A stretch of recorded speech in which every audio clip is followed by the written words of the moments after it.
Do you ever feel like your idea well is empty, or you're running dry on ideas, or you're just not coming up with good ideas and you're just kind of frustrated with it? Well, I ran across a video just yesterday. It's a video by Danny Gregory. He has the channel Sketchbook School. His video that I saw was about, he was answering a question that somebody had about, I have these ideas, I have all these ideas, and then when I sit down to work, they're gone, I don't have them. And so he was explaining how to come up with ideas and to make it possible that when you sit down, your ideas start coming. His theory is if you meet yourself every morning at a certain time, or first thing, whatever, and write down 10 ideas on a topic, any topic. It doesn't matter if it's how to dress your dog for Halloween or how to make a sandwich better, or he had a number of ideas that he came up with in his video, which I will link so that you can watch it yourself and see what he has to say about this. I decided I was going to do this, and I wanted to look around and find a little a notebook of some kind that I could write all my ideas down in so that it'll all be in one place and just be able to see my progress. So I decided to make a little book, and I worked on this yesterday afternoon. It's just a little tiny book, lots of pages, because I folded the pages over. So I thought I'd show you how to do this, or how I did it. You can make one for yourself any way you want to, or use a bought book or whatever you want to do. I thought this would be a good little book to just have to write lists in. And it doesn't have to be just for this. You could use it for whatever you want to use it for. Like grocery lists, having first tear out a page to write some note to somebody or whatever. And in fact, that's one of my things. I'm going to make a list of other ways to use this little notebook. I used 6 sheets, and I tore it in half, and so that's how many pages I have. But let me just show you what I did. I have these papers. These 2 are 6 by 6 sheets, and this was an offcut of something else. And I first thought I was going to do this, but I think I'm going to do this one. I really like those bright colors for bright ideas and exploding ideas and such. Kind of matches this one in case I want to continue this for a long time. I have some pages here that I'm going to select some pages from in a minute. But let's do the cover first. And I'm just going to use my ruler to tear these down to the size I want. So this I want to be 6 by 6. The cover. 3, 6. And that just leaves a little bit of that line on there, but that's okay. I don't care about that. Okay. And you may probably want to save that. I do. All right, let's see. Well, actually, I tore that down more than that.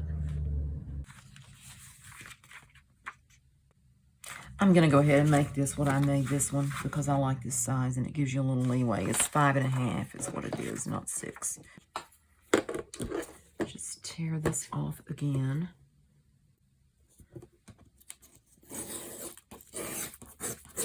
Okay. May need to do something with that. Then on the back, since this is just lightweight scrapbooking paper, I'm going to glue I have this piece of coffee dyed paper that was left over, so I'm just going to glue it on here. And it's a little bit too wide for that, but that's going to be okay. I'm just going to let it be what it is.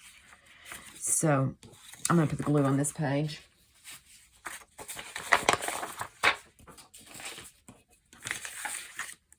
I'm going to use glue stick, which is my Craft Bond Extra Strength glue stick at Elmer's. And just get the corners good. I may go around and put a little bit of extra glue on the corners, the edges.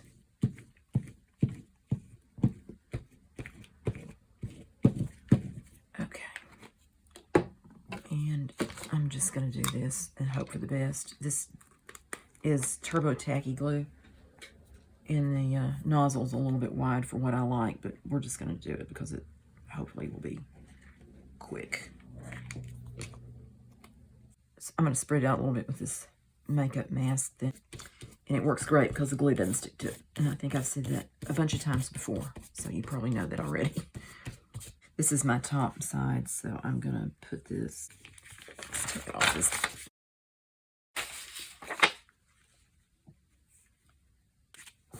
does not have to be perfect at all.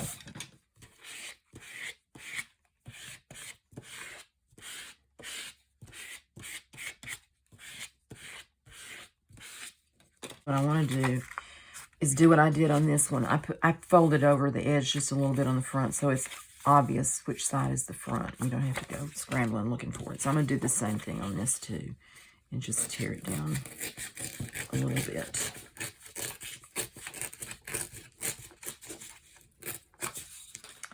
And glue it.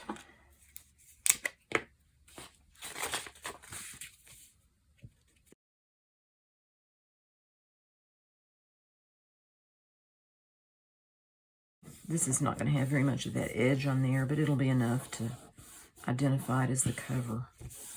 And if I change my mind about it, I can always add something else to the cover, or make another one, or any of those things. And I'm going to get rid of that extra bit right there just by cutting down here. And I read somewhere, or heard somewhere, that the way to cut a straight line is to look out here where you're going, not right where you're cutting. So I try to do that. I don't always succeed, and I don't always have a straight line. But it doesn't matter. This is just a little scrappy book. I'm going to stick that under my mat for a minute and let it dry and be flat. I have these pages that I want to pick from. And since I've lost my mind on this, I need to count. 1, 2, 3, 4, 5, 6, 7, 8, 9, 10. So that's 10 sheets, half sheets. So I need 5 of these.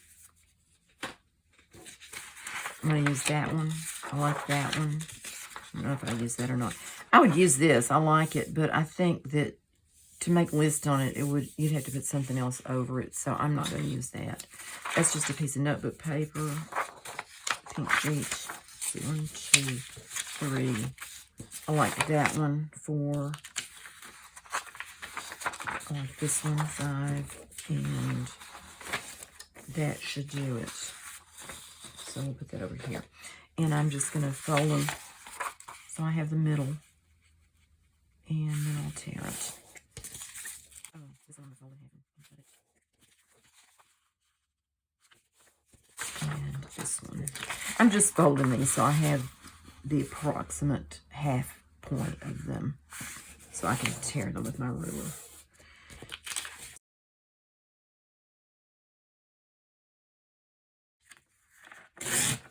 Oops. A little ragged there, but that's okay.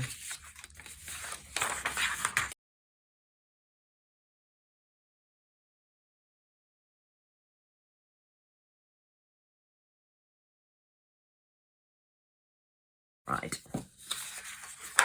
This was a IBM to-do list pad thing that they provided their employees with when my uncle was working there, and so he brought it home to my aunt, and of course she kept it, so now I have it.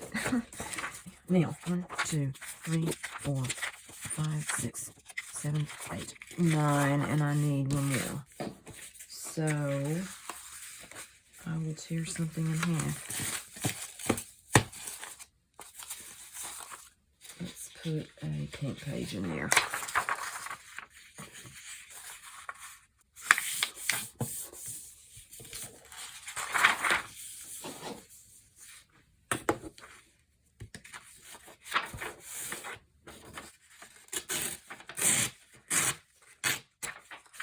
Okay. Now what I did is I made my little book, my cover. So we've got the cover. I took my cover and folded it in half. This is not dry yet. Just rub it down real good.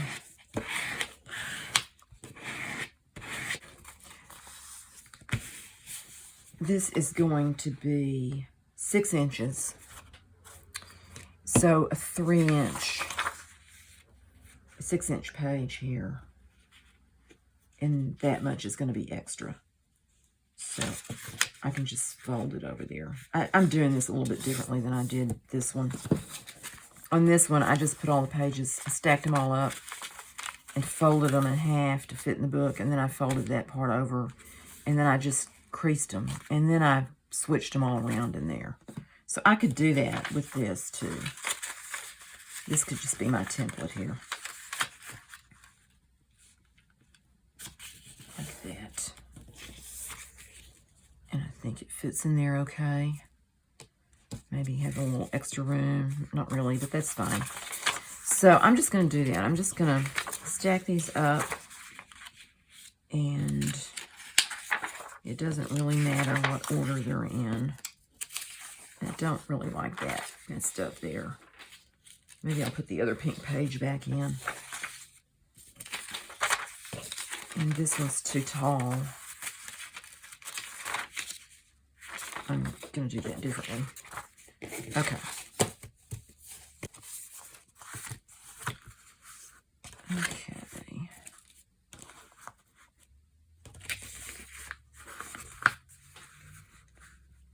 I want it to be about like that.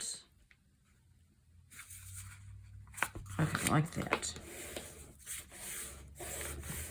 And then I folded this back the other way. Not all the way into the fold, because you want to be able to get it out of there. Like that. And then this one is like that also. Okay, so we have that for our little booklet. So then I decided what I wanted to see first when I opened up the book. And I think on this one I want that page. That page, I'll put one of these lined pages. It says write it.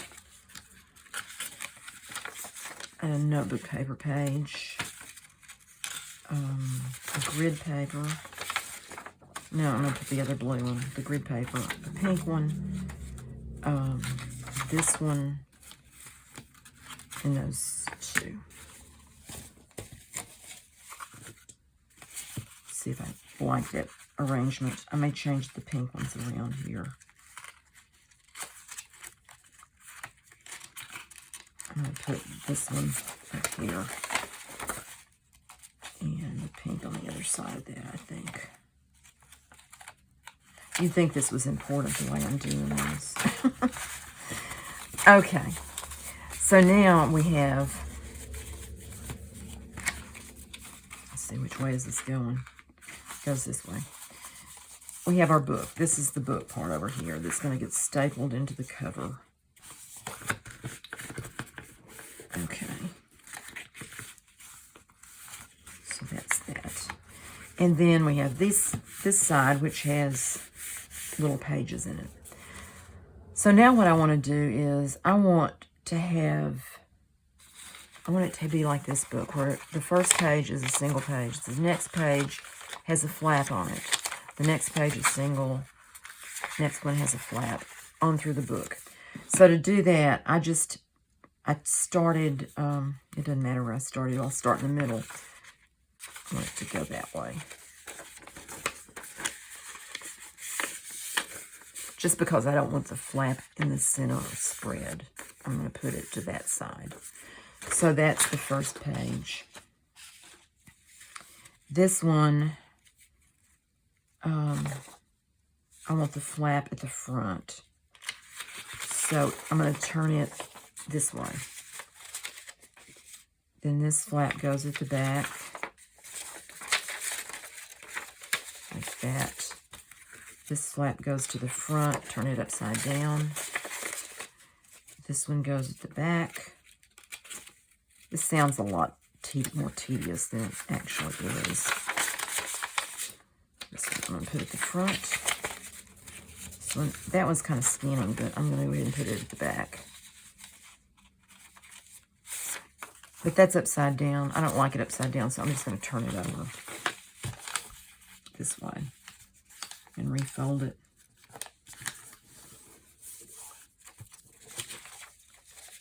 Put it there. And then this one, if I want it at the front, I'm going to have to turn it this way, I guess. Like that.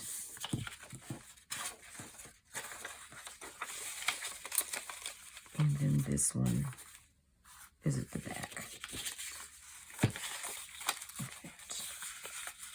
Okay, so now I have my book assembled with flaps every other page on a different side of the page.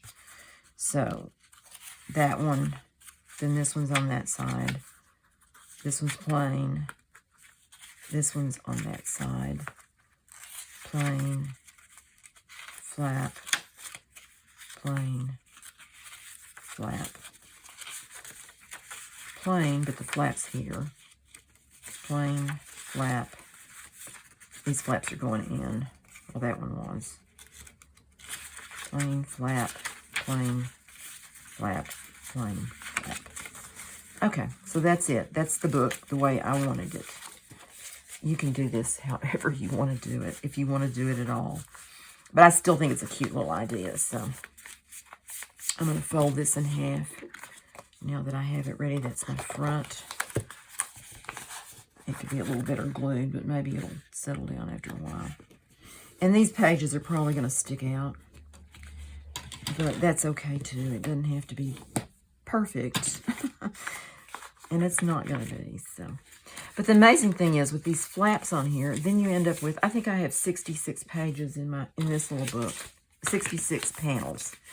And so you get a lot of pages, and it kind of cuts down the bulk in the spine.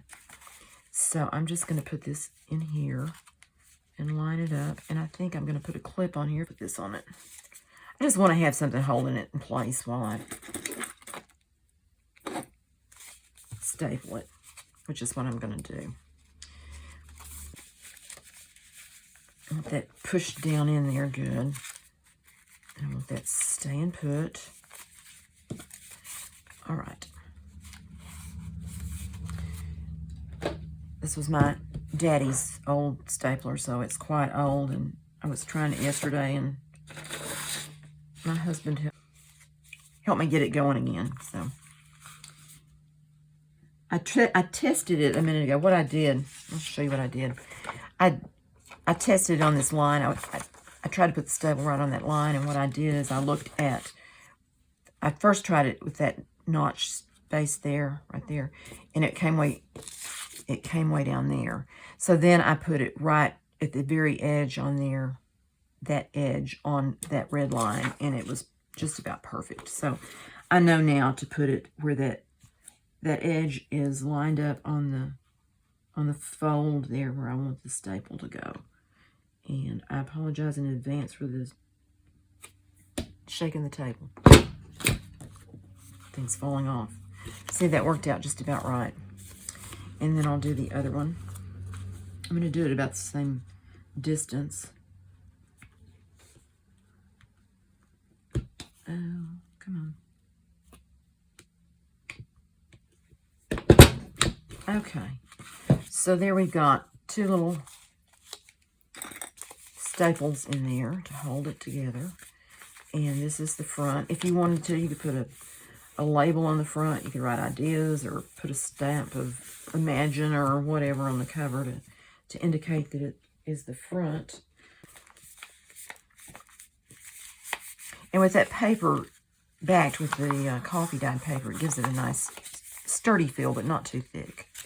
So, you know, pretty quickly you have a little book like this that you could do whatever you want to with it. You don't have to use it for developing ideas. That's what I did mine for. But I was thinking you could stick this in your purse to have a place to write things down, or to tear out pages or a piece of page. These little flaps would be great to tear off. You'd still have your book, but you could leave somebody a note or something.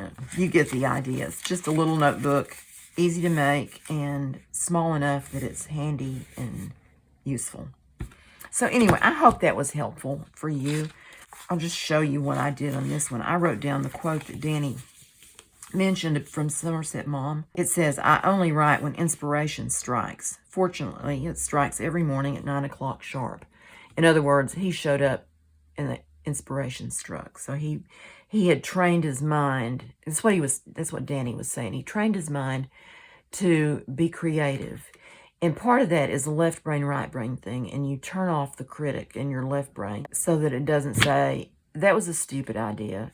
There's no stupid ideas here. You write them all down and you get your 10 and you move on so that tomorrow you come back and do the same thing.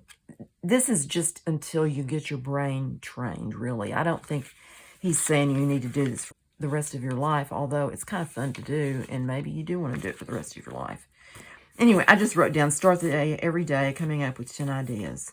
And I called it my list of 10 ideas, some good, some not. And this is ideas that he gave in his video, and then I wrote some others that that I want to write down. And then I used his about how to make a better ham sandwich. And then today I wrote 10 ways to use yarn or fiber in junk journals, and I wrote some ideas for that. And I'm dating mine just to keep up with it. So anyway, I hope this is helpful to you. I hope it inspires you like it did me. I'm real intrigued about how our brain works. God designed our brain where we have a logical side that's oriented toward math and things like that, and logic. And then we have our creative side that is more spatially oriented and thinking about things in different ways, and just creativity. So anyway, I say anyway way too many times. I should come up with 10 ideas to say another way of saying anyway. Thank you so much for watching. I hope you enjoyed this. I hope you got inspired, and I hope you have a great week, and I'll see you next time. Thanks so much. Bye-bye.